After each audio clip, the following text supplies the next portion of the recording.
Welcome to another episode of the Get Out Swim podcast. I'm your host, Seamus T. Quinn. This is my co-host, swim coach Zhao. And today we're joined by the entirety of Raleigh Swimming. This is Ethan Cooke and Ronnie Vaughan. Guys, thanks for hopping on. Happy to be here. Good to see you boys. Good to see you guys. Let's Awesome. go. I've had you both on at different points, not together, but happy to have you boys back on. And you guys are starting something different, something new at RSA. So let's start with kind of where that's at, how you guys got together, because obviously, Ronnie, you were coaching at RAC, and Ethan, you were working with NC State, doing some clinics with Zhao and some lessons and some other stuff, working with the team. So how did this all come to be, and where are you guys at now? So they needed a new coach in April, Raleigh RSA. I'd been working like part-time, doing some video work with them for the past couple of years. And really they called me and said, we need someone to coach the seniors, at least the summer. That's what we need. That's what we need. And we need it now. And I'd already worked with quite a number of these kids through clinics and through Speed Force and things like that. So I knew the top athletes in the senior group. And I said, okay, that does sound kind of fun. So between camps, between everything else, I was doing just the senior practices in April through the summer. And I knew that meant we would be going to world trials with 2 athletes and summer juniors with 2 athletes in California. So I thought that would be an interesting challenge and fun. And so I started in that role and then started making some decisions, being part of meetings, even though I was just, in theory there for the summer. And I thought that it was fun and interesting and different. And I decided that I would put my hat in the ring for the head coach job. And here we are. And then how'd you get Ronnie on board? What was that like? Like you taking, you now you're head coach. Are you trying to look for, people that you want to bring on board to help execute, your vision for the club? And like, talk to me about that. Yeah, I'll let Ronnie answer after as well, but he was in a good spot, Ridgefield Aquatic Club. We're both from Connecticut. So he was up there in that state for his whole club coaching career, really. But we still talk like every night just about swimming. Even when I was college coach, we still talk about X's and O's all the time. And so they tell me you can get a head age group coach. That was an easy first choice. I call him, see what he thinks. And yeah, so I knew who I wanted for that, to piece that thing together, put that vision together. That was a no-brainer. And I called Ronnie, so I'll let him talk about the rest of that. Yeah, like for that RAC, being the head age group coach the last 5 years really gave me a lot of perspective and the tools needed to kind of make that jump out of, my comfort zone, which was Connecticut. We started the team out of Wesleyan University, and we kind of went our own routes. Went with RAC for the last 5 years with Emmanuel being the head coach over there, and like amazing experience, and feel like I got all the tools I needed to take that next step. And that next step included kind of like a bigger program in a very massive swim area, being in the Triangle. And I'm just getting a little taste of it, and it's been sick to start. Like, obviously, we're super, super close. We've always been kind of talking about rejoining forces together for years, and when this opportunity presented itself, like it was like, let's see what we can do together in one of the best swimming areas in the entire country. What has this looked like as far as like an opportunity to take over a club, and what do you see as like the major growing points for RSA, and what's your guys' like vision? I mean, short term and long term, and what are you doing on a day-to-day to go about implementing that? Yeah, the club already owns its own facility, which is huge. We have a gym attached to the facility. We have a full-time strength coach on the staff. Wow. We have a bunch of coaches on the staff already. So kept the same people for the most part, had to hire a few because some other people moved on or what have you. But I guess, college guy kind of coming in. The bones were really strong. There was a really good sense of community that I think set us apart a bit, even in this area. Always meet swimmers where they're at, and I really liked the vibe around here. Always did, and so it had been built up well. It's a storied program. You know, there's banners all around the deck and everything. So it's a great team, big team, a lot of potential.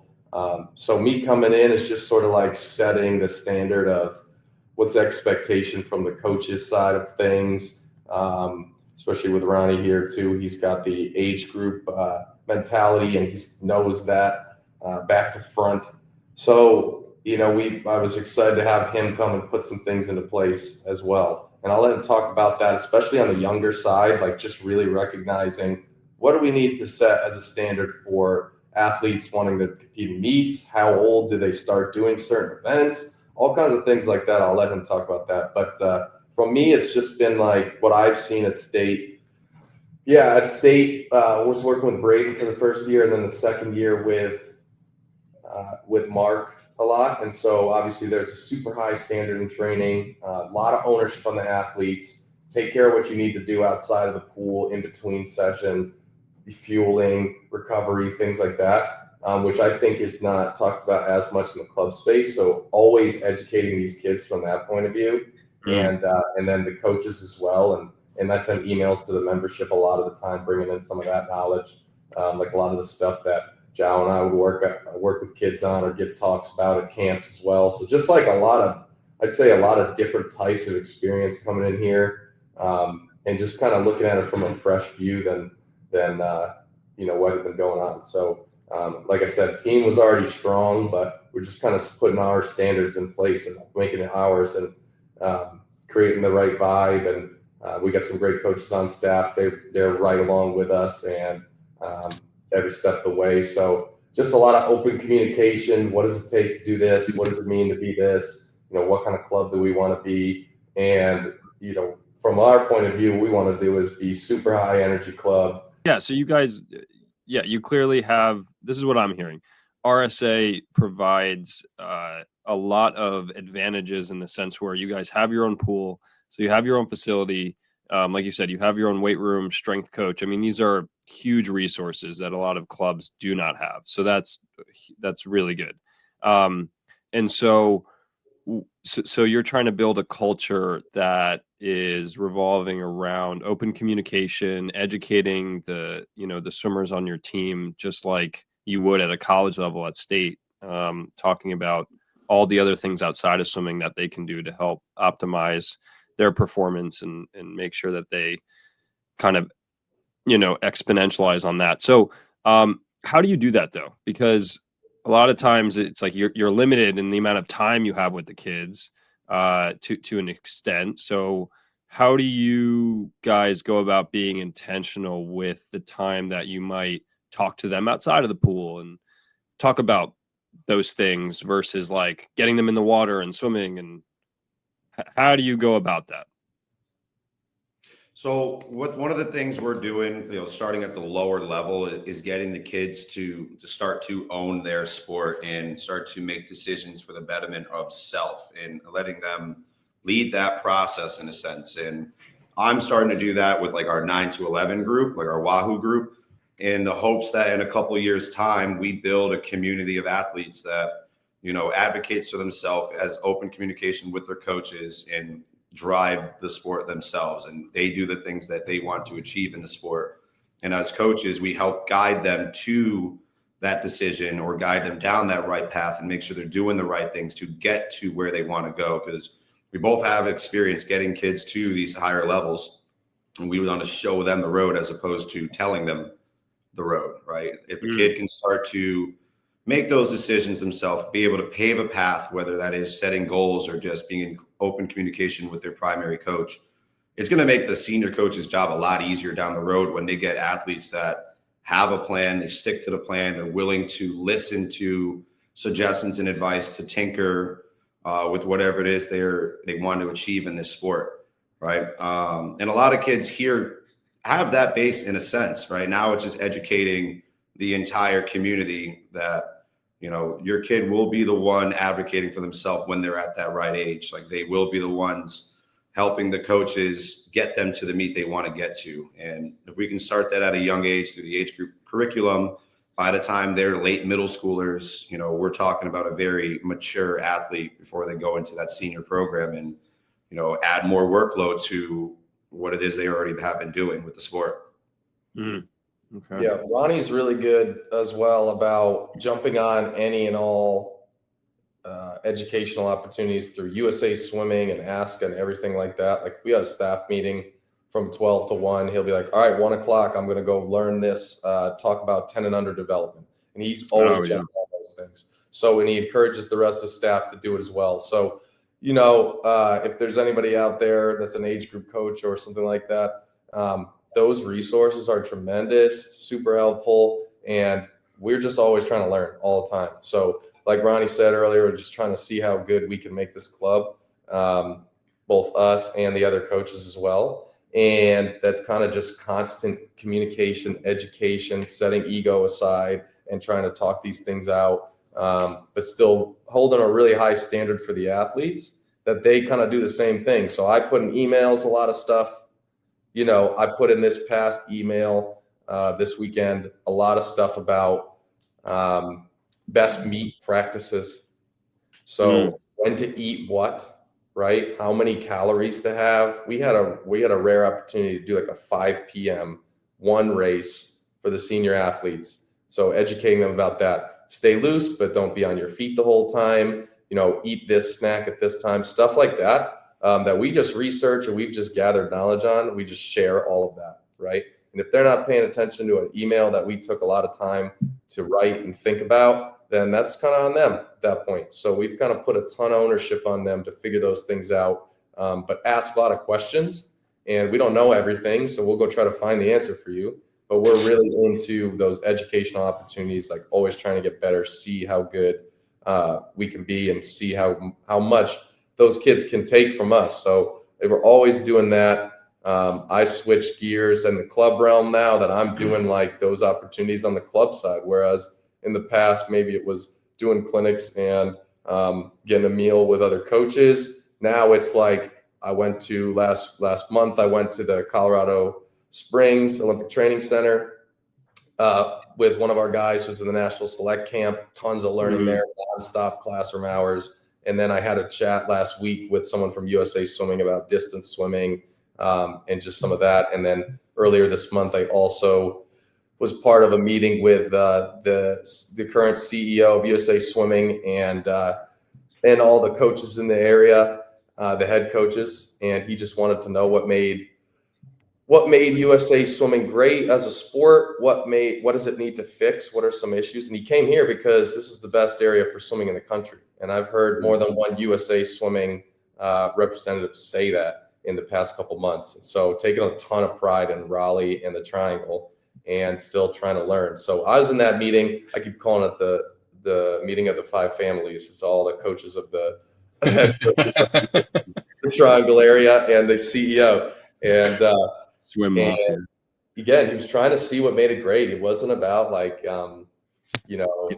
how can I help you as much as it was, what do you guys think? What needs to be a little bit better? And me as the newest head coach in that room, I'm mostly learning in that space. You know what I mean? I ask a couple questions about this or that, but mostly I'm learning about what it is that can make age group swimming great and what it is that makes this area great. So now I've been running wild with the Raleigh Pride thing. And we took like 60, 70 kids to the Raleigh Rumble at State in October. Everybody wore the same shirt. We had a huge presence. It was awesome.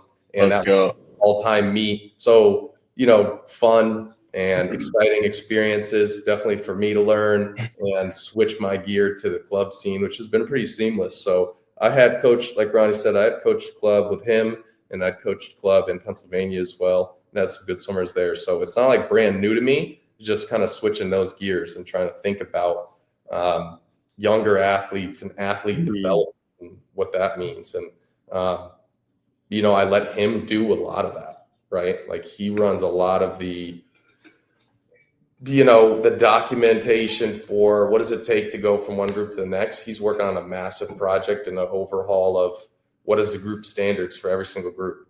He's been working on that for a month or so. And so, yeah, I mean, we've been just meetings, working, learning, going to everything, learning everything we can, talking to everyone we can, and trying to build this thing up, keeping an open mind, knowing the first year is going to be a big grind.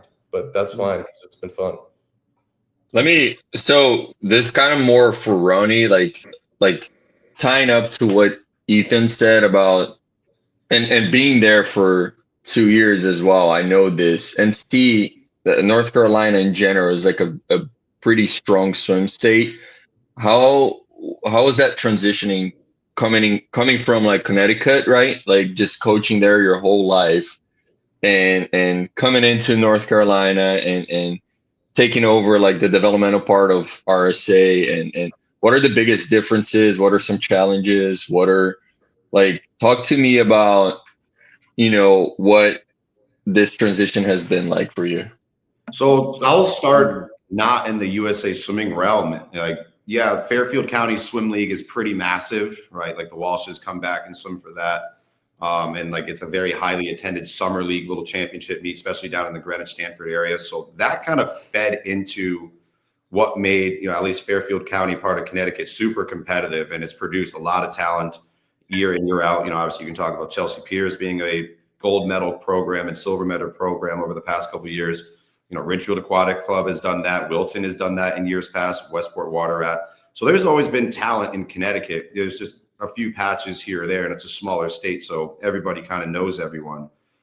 Coming down here, the summer league is amplified even bigger than I imagined, to the point where like just each neighborhood has a team, and there's maybe like 10 times as many than the Fairfield County Swim League, which fed in a lot of great swimming.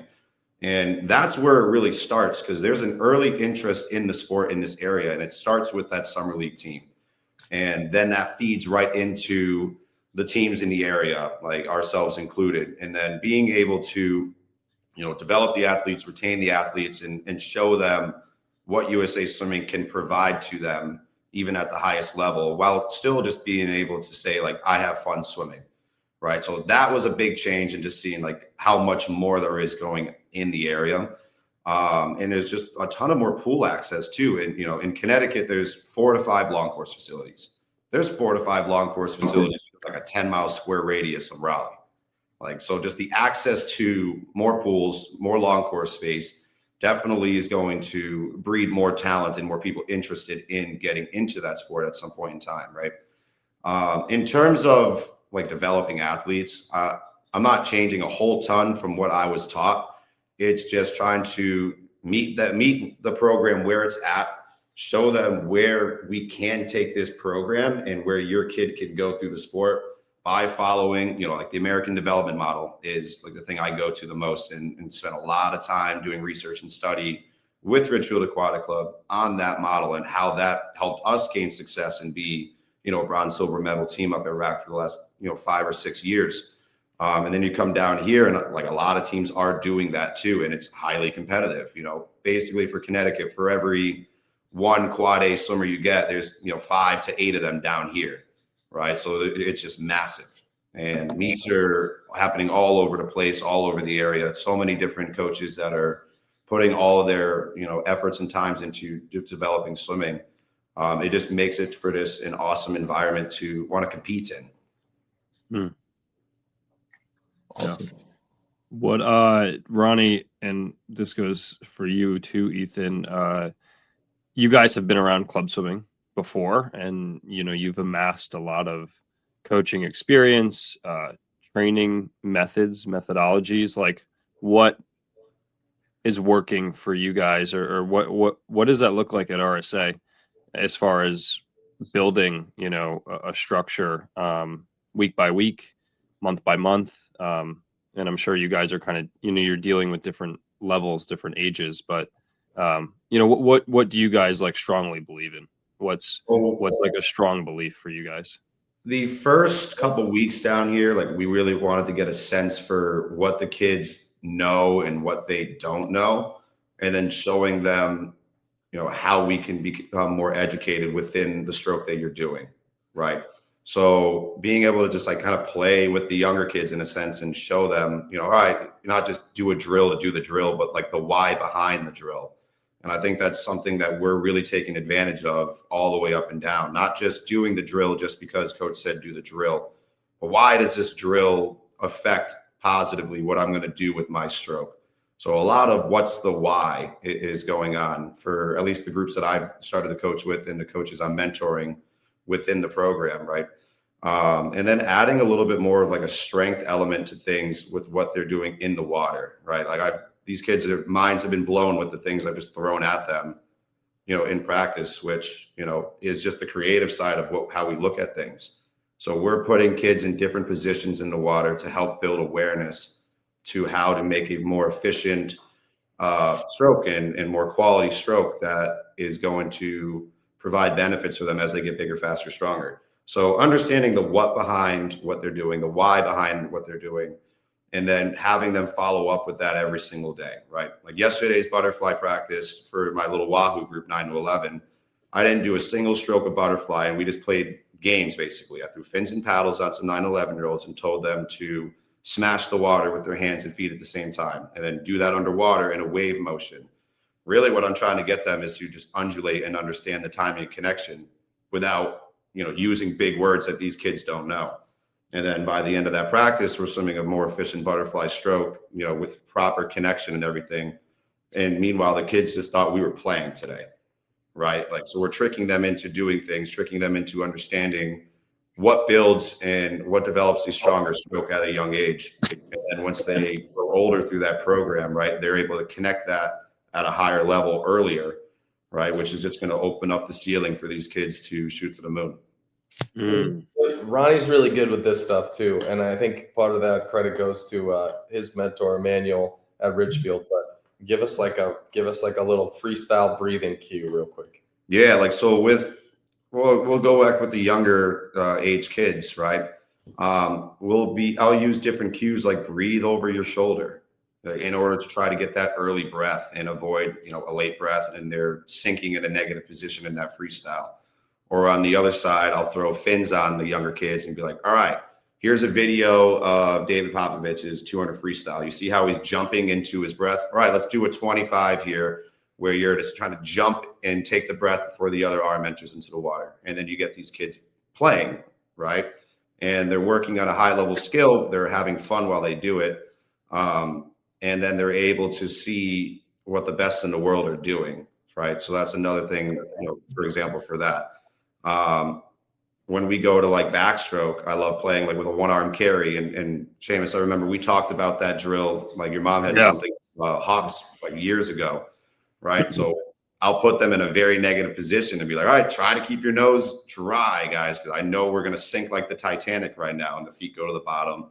You ask them to do a specific cue, you make a face at them while they laugh, and you just got a whole strength workout with some 9 to 11-year-old kids that are, anywhere from a B time standard to an A to AA time standard. Now you've got them to engage their core without telling them to engage their core, right? They needed to figure that out themselves and see what happens when you ask them to do certain things in the water. And then now we've created a swimmer that has way more awareness than they did before. That's not just trying to make it up and down the pool on the interval because coach said, right? They're playing within stroke. They're playing with their strength. They're trying to figure out their body and how to manipulate the water in a positive way to, increase efficiency and go faster.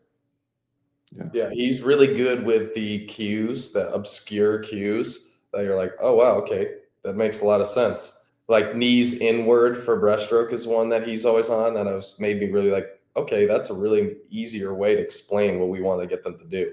And the learning curve for me as well, I'm helping right now with the group before his, just like 8 and 9-year-olds. So they had a coach already, and now I'm in there just like seeing what that group's about. I'm there every day with those kids, and I'm not even leading it. I'm just seeing what those kids look like, what works for them. And a lot of the things are like overcompensation, technical stuff.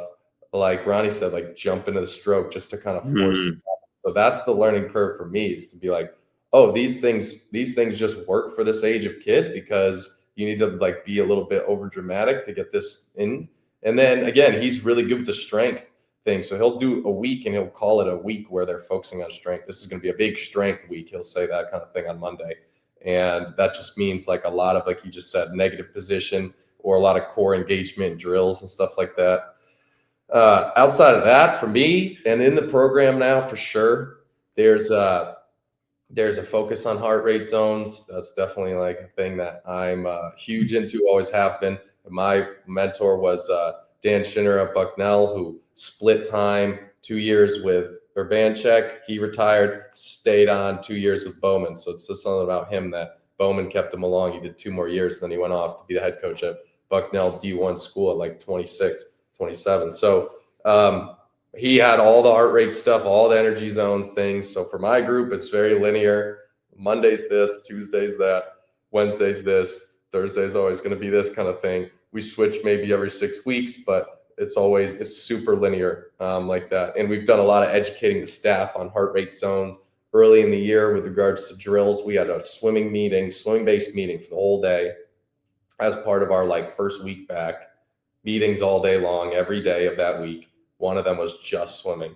And we talked about drills that were useful, building drill progressions. And as a team, we have drill progressions. And each coach can kind of pull and plug and play a little bit. And I encourage my kids at the highest level to create their own drill progression that they like, that sets up their stroke. But just making sure that they understand the strength that leads into those drills and the energy systems, the heart rate zones. So one other thing with that is that in order for me to understand the staff and to see where we were strong and needed to maybe get some more education or just needed to have more discussion about it, was every coach on staff that leads a group had to have an hour sit down with me where they showed me their macro cycle from the start of the year, September, to Christmas, basically. And everybody had to show like their version of a calendar with what are these weeks focused on? What is this week focused on? What are you really sharpening up for this meet? What are we doing with this meet that's on the schedule? And we felt we had a good meet schedule so that we could do that. And they also had to bring in 3 practices for each group that they led. So for the 12 and unders, I asked them to do 1 aerobic freestyle day, 1 IM practice, and 1 fast practice, whatever that meant. And then for the older groups, 13 and up, it had to be a specific type of threshold freestyle workout, and then a 400 IM workout, and then a quality workout, like where the only focus was how fast and just things like that. And even with the 4am workout, had coaches say, well, these kids are kind of high school only, kind of part-timer. They don't really do the 400 IM. They're not really planning on doing that. And to which I responded, okay, well, there you go. Now we're thinking the 400 IM workout just has to be a hard IM workout. So whatever that means for whatever group you've got, if you've got 13, 14s and most of them come 3 to 4 times a week, that's fine. What is the hardest IM workout that they could still reasonably do look like? But I think you guys can hear that we're asking coaches to think a lot, for sure, in different ways. And we're certainly asking the athletes to think a lot, and that's kind of our bread and butter. Like that's something that's important to both of us. So we're asking people to think and take ownership and understand that like the coach has got some X's and O's. We can only see him a couple hours a day. The rest of that is going to be totally up to you.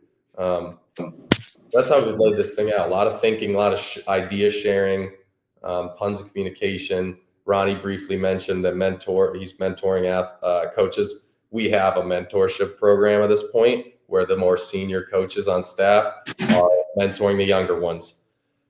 Because I feel in club swimming, you're kind of a lot of time you're thrown into can you lead this group for us? And you could be 23 and leading a 9 and 10-year-olds. And in college swimming, where I come from, you don't get an opportunity to lead anything for a while.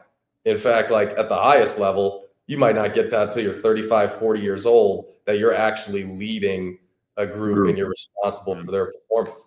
And, even I was lucky that I was writing like 4 practices a week for Bucknell, but even that's not necessarily traditional. You could wind up on a team as a college coach where you're not writing practices for 5 years at all. And you have to sit and you have to learn and you have to decide, you make your mind up. What if I was the head coach? What would I do with this? Would I have done it differently? What do I like that I never really would have thought of? But in club, you kind of just have to make a lot of it up as you go. So we've created this mentorship structure. And in that, we don't tell them what to do, but there's a certain coaches will be like, what do you think of this workout? And we can evaluate that. But usually it's more so, how do you think I motivate this kid to go out faster? How do you think I motivate this kid to be more interested in racing? Like things like that. Yeah, I mean, when I did those sit downs with each lead coach, it was a lot of like, we look at an aerobic threshold freestyle workout and we say, nope, there's too much rest right here. Or this looks like it's going to be really, really hard. This looks like a middle of October set.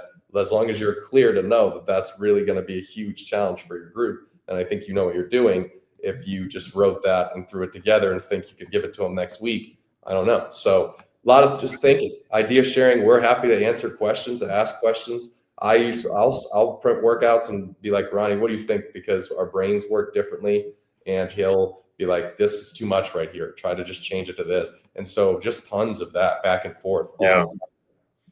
And now a quick word from our sponsor, Aquatic Sports Performance.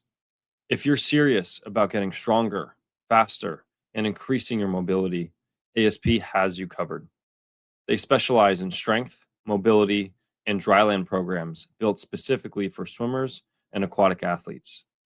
Everything is delivered right through the Train Heroic app, so you can follow along easily and track your progress. I've personally been using their online strength and mobility program, and let me tell you, it's made a real difference in how I feel in the gym and how I move in the pool. It's structured, effective, and tailored to what aquatic athletes need most. So if you want to train smarter and build real strength that transfers to your swimming, check out Aquatic Sports Performance and their Train Heroic programs. You'll find links in the show notes. This segment of the podcast is brought to you by SwimSmart. SwimSmart is an incredible company that has a plethora of tools, including designs like the push paddle, the power harness, the squeeze line, and an informative book like The Biology of Swimming. If you're interested in learning how to level up your swimming, go to swimsmarttoday.com to find the best tools for you. Use code GETOUTSWIM for a discount on your purchase. Thanks again, SwimSmart. It's awesome. Zhao, you have anything off that? I really like what Ronnie said, like just going back a little bit about the play. I think when we look at like the best athletes in the world, right? Like and me and Ethan spent a whole year together, so I know where his head goes when we talk about that. But when you look at LeBron James and like football players and all these guys, yeah, like how do they start, right? Like how do they become like good runners? How do they become good jumpers? It's like they were playing outside. And I think I really love what, the way that Ronnie explained what he does is like having them play in the water. I think we don't get enough of that, right? Like a lot of times, like maybe I grew up in a very tropical country that I would go to my country club every day and like go to practice, but then I'll spend another like 4 hours playing in the pool. But it's difficult here, right? Maybe they do a little bit of that in the summer, but other than that, like especially running Connecticut, like in the fall and winter, right? Like they're not going to the pool to play for 4 or 5 hours during the day while mom and dad are at work. So you end up missing a lot of that connection. And that's why I think you see kids like in Florida, California doing so well in swimming just because the weather helps, because they're in the water, they're in bodies of water all the time. So I really resonate with that. Like I love it. I think I really respect it, and I kind of wanted to pick a little on go a little deeper on what Ethan talked about, like how he pops in the 8 and 9 workouts and kind of like provide that mentorship. But how often are you guys doing that? Like, is that something that you do like every day you go to your practice, but also like another practice, or maybe once or twice a week? How is that? Because I know RSA has different site locations as well. So just how are you guys dealing with the different sites and spreading out? Yeah, when I decided which groups I would do, at that time we had a really good really good coach named Christy who was working with the 11-12 Barracudas. that is the group that the previous head coach worked with. So it was like, I felt very good about that group. So, and what she was doing with them, and she liked it. So she stays there. Okay, well, where do I need to go then? Right. Because I felt like, especially year one, I wasn't going to just do the senior athletes. So, okay, I'm going to go and help the youngest kids where they're at. And a coach who really wants to learn, named David, who does the Dolphin group, which is our 8 and 9s, and sometimes a couple 10-year-olds. And guy really wants to learn, asks great questions, communicates super well. And so him and I have been working really well together. That's been great. I'm there every day. That's how I decided I would do that. We try to get an assistant in all of our groups that are, annual commitment and 20 plus athletes. We try to have 2 coaches in each of those groups. So, okay, where else can you plug and play me? Well, I wound up doing a Tuesday night practice with 11 and 12s. I wind up doing a Thursday practice with Ronnie's group, the 9 to 11s. And the reason that I have those opportunities is because another thing I said when I decided which groups am I going to do, I did the Dolphins, the 9 to 11s, or the 9 to 10s, 8, 9, 10s. And I said, I want to go 1 day a week to our other site. And just wherever they can use me, I'll assist them, or they can give me 20, 30 minutes in a practice and I'll teach them a different skill. Maybe it's something that the lead coach is like, I'm having a tough time teaching them this. Or they're just like, can you work on this and see how you do it? So I go there once a week on Mondays and I help that other site. So I'm usually with the 11, 12s there. And then otherwise I'm with the 9 or 10s and the 13, 14s. So none of the seniors as much. The reason I cover one of Ronnie's practices is because he does the same thing once a week and he goes over there. And the reason I cover the 11, 12s on Tuesday once a week is because our other coach, Christy, goes there as well. So a lot of the most senior coaches at our main site will also go to the second site and coach there. So everybody, like all those kids know us, which is great. And then we can offer something different as well. And it helps me a ton with the curve of what's the difference, obviously, between college coaching and club coaching. Quite a bit different, especially at the younger levels. So that's helped me a ton. Is just to see, oh, you said that? Well, that's not usually how I think of that. And then the coach who said the cue will say something like, I've just found that makes them understand how to get their head down in butterfly. Just by saying this thing that you would never normally think of, just seems to work. They understand it. So that using new language, trying to understand that way, that's great. That's been really great for me. Ronnie knows a lot of that stuff. So usually he's offering his best experience and his wisdom on certain things. But what do you have to say? I think it's really cool that we've gotten the, what we would call formerly the main site coaches to go to the new site and, add an extra helping hand because, that site and shout out to Coach John has grown to 200 plus kids now. Right. And I feel like it started with under 20, under 50 that first year or two. Now, we're at the point where it's they need our help to grow that site, and it's helped grow our program too. And we're getting a lot of talented swimmers that come out of that site as well. We had the age group champion in the 100 backstroke long course come out of that site, right?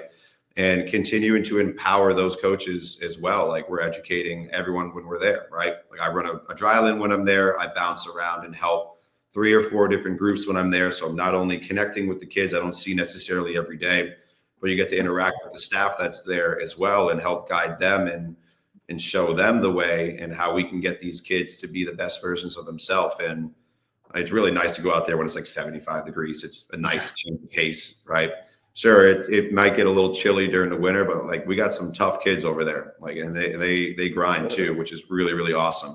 So the growth of that site, along with us continuing to grow the kids here at Sana, is kind of coming together through having our senior-ish coaches. I know it's weird to think of us as senior coaches on staff. We're 31, but getting everyone to be more collaborative and be no, we are a team, we are a unit. Yeah, we're almost 600 people deep, but community is our thing, and being able to connect and collab with everyone at any given time and basically say that anyone can coach anybody any given moment is huge, right? Last weekend, we were down at the University of South Carolina. Half the kids were not kids at my site. I had to learn names on the fly, but by the end of that meet, I got to connect with every single kid that was there, and that was huge. Massive hit for our team. First time we went down to that meet, to that facility, and growing everyone together. Like, it's not this site versus that site. No, it's us. It's RSA. We're Wahoos. No matter what site we are, we're one family, one together. Nice. Before, I know you guys are going to be a little tight on time, but just to kind of wanted to pick Ethan's brain real quick. I know you're a great recruiter as a college coach, and you love that topic, and you love, like whenever we did clinics and camps, you're the guy leading the recruiting talk. How is it being on the other side now, just as a club coach trying to instigate and help on the other side of being the recruiter now? Yeah, that's fun. I always liked this side of it as well, because I had helped some club kids in the past do this. I always liked this side. Yesterday we had a Florida State coach on deck, and this is a guy I don't even know personally, but was just in town, and he was in town for a wedding or something. So he did his due diligence, saw some recruits, and came to all the clubs in the area. And he got to see a good practice, and my kids presented themselves really well. And, I even heard like 3 or 4 of them afterwards being like, oh, I did really well on those 50s because I saw that, which is great. There's nothing wrong with that. So right now for me, it's about like bringing kids to the Raleigh Rumble, getting them exposed to things like that, the youngest kids. And then with my oldest kids, explaining things. We did a college talk a couple weeks ago where it was mostly me ranting for 45 minutes and then a bunch of good questions at the end. But I have a whole PDF that I have. It's called How to Be Recruited. And I've been developing that for years. And I enjoy that. I'll say it is like you get to a certain point, and my only advice can be to these kids is, all right, well, that's all you can do for now. Now we're playing the game. Like, we'll see what happens. They've got some things to figure it out. And I tell them, those college coaches are sitting together every week and going down the list of priority recruits. And you can't do much more. You may not be the exact event they're looking for. So your best bet is to just keep marching and take care of your school. That's really going to help you. It can only hurt you if you're not doing well in school. And then to just keep trying to swim fast, focus on your own swimming, and don't get too caught up in coaches being around and deadlines and things like that. But I've since taking over here, talked to, every college coach, each one of those kids we're talking to. We have a breaststroker that's committed to Auburn. That's committed like earlier than I've ever seen anything before, but she loved the place. And so it's like, all things created equal, would you choose this place over the other? And she was just yes all the way. So, okay, sign, let's do it. So that was fun and smooth. And then another swimmer who's looking at a really balanced athletic and academic schools. And so talking to the coaches about, all right, well, what do these teams look like? Where do you see this person? I talked to the coaches that he was talking to. I like doing that a lot. I love having them come to practice. That's super fun. You just did the Georgia Tech guys the other day, and we just had them last month come to come to our campus and recruit. And so I love that piece. I actually still love it. It's the same. I feel the same way about it. It's there's less legwork I have to do on this side, actually. So in some ways it's a lot smoother, but I do watch the kids get real stressed about when it gets out of their control. It's very interesting to see what happens. But that's how the process works. It's how life works. You can't control every piece of it. You just put your best foot forward. So that's always my message to them, is just represent yourself the best. When they come here, look good, make us look good, and they'll keep coming back. So I like that. It's like, it's a similar skill set of like presenting a really strong brand, and there's some salesmanship that I like. Yeah. Good question. Awesome. Ethan and Ronnie, what does swimming smart, training smart mean to you guys? You go first. Really? Well, there's one thing that in my program, like I said, it's very linear. This energy system on this day, this type of stroke on this day. And so the way that I've adapted that to the club model is that I think these kids need to build a lot of confidence. Once you get to Power 4 level, those kids like know where they're at. They know they're strong enough to compete at their best, right? These kids that are still developing certainly need to feel that confidence. So I've made it basically a college program that's just harder, and I actually, what I see is kids a lot of the time go into the well every single day, and maybe just they've heard me say tempo, they've heard me say max effort, and they can tend to overdo it. So now we're really on this time of the year, especially. We've worked their butts off by now that we're into this part of the season. Stroke counts and kick counts at the right tempo. And so like knowing that, we had somebody do a 200 backstroke recently and just cranked it, and then they said, well, you told me to take it out fast. And I said, okay, but that was a lot of strokes on the first 25. You can't take that many strokes, right? So let's build off of that. Good job being gutsy and going for it, for sure. Respect to you. But you should know how many strokes you're taking in the first 25 in order to be able to swim the race the right way. Even at the highest level, Joe and I had to do that sometimes. All right, well, you just didn't breathe. You breathed once on the first 50 and the 100. That's not going to work, stuff like that. So it's definitely in the details for me. When you say swimming smart, it's in the details for me for sure. And Ronnie? I think for like my perspective is at that younger age, that 10 and under swimming, like they need to not only train to race, but I'm getting them to connect how to race to train better, right? And being able to take numbers from their swims and be like, all right, everyone, I've listed everyone's second 50 of their 100 freestyle. You guys all see that?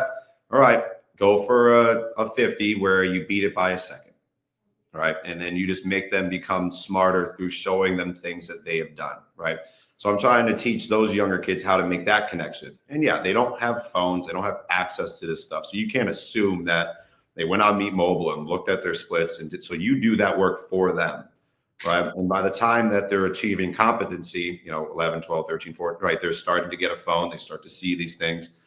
I can go into a pre-senior workout and we'll do the Grand Hackett every now and again. I love doing that one. But now they know it's like, all right, like when asked to go at speed, I know what my slowest split of the 200 freestyle was. And I know that is the bare minimum, that I cannot go any slower than that, right? And then I'll go over to a lane and I'll see a kid just sprinting everything. And I look at him, I'm like, you think you're going to do that in the third 50 of that 200?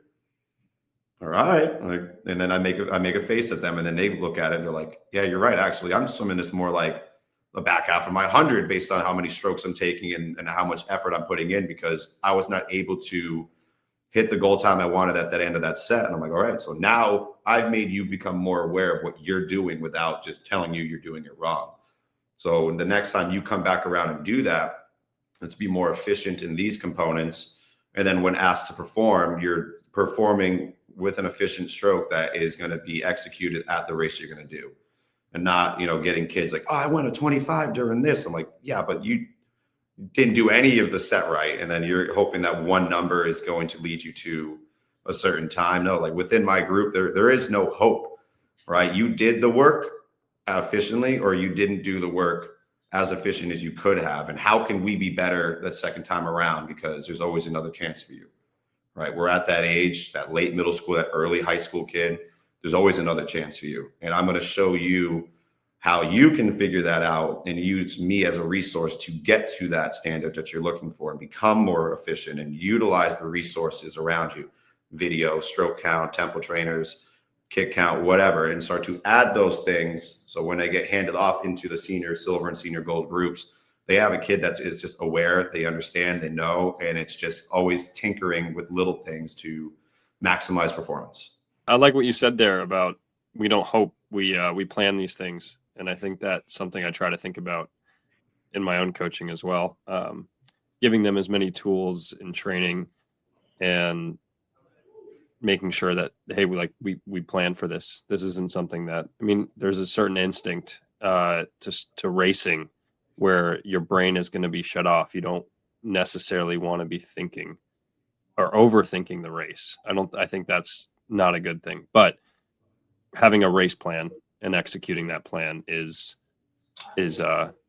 worth it, and something that kids should be doing. Like I'll look at the kid and be like, what's the plan?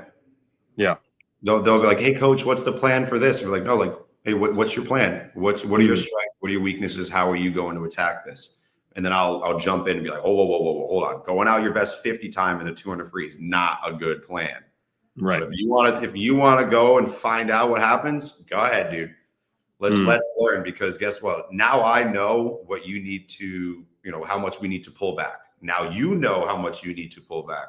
Oh, you still had energy left at the back? All right, great. That means we're going to level up in the front now, right? So I'm cool with kids going and trying something new at a race, because then I can learn something, as opposed to doing the same thing every single time and getting stuck, definition of insanity right there. Like, we'll go to a meet and be like, try something different this time.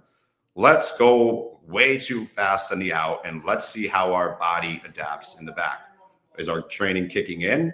Or we had more in us in the front than we expected? All right, this one we're going to focus on the back half. So just being able to play with those kids and having them be willing to try something different to show themselves what they are capable of doing. Maybe I love this kid as a back halfer, and we got to be easy on the front. Maybe this kid has such easy speed out, he just doesn't know how fast he's going to be one day. And through practice, through training, train the race to train, putting it all together, by the time that they're in high school, like, we have a pretty good idea of what this kid will be performing in and how they execute strategy. Love it. Yeah, know your kids too. You guys have a good get out some story as of late, or someone stepping up on the blocks and doing something special?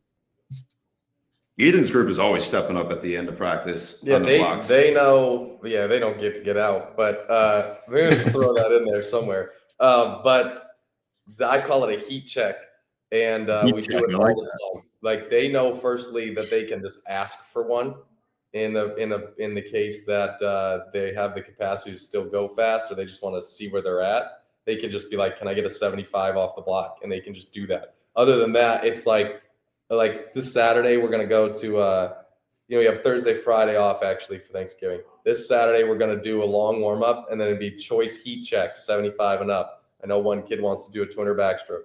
I know one kid wants to do 300 freestyle, and they get to just do that and just see where we're at with that. So we do it all the time. We celebrate that. We have practice records, 25 underwater with fins, 100 underwater with fins, 75 free off the block, 200 freestyle, 200 backstroke, 400 frim, 400 IM, 1,000 free. We have practice records for everything. I pin them up. Right now, they're not much more than just a Google sheet attached to the board, but we're just celebrating that stuff all the time, getting going, just getting feedback from that. So we're always doing that. I mean, it's more in the way of I program that they get out. Like, we're just going to do something good, pop, bang, and then we're done for the day.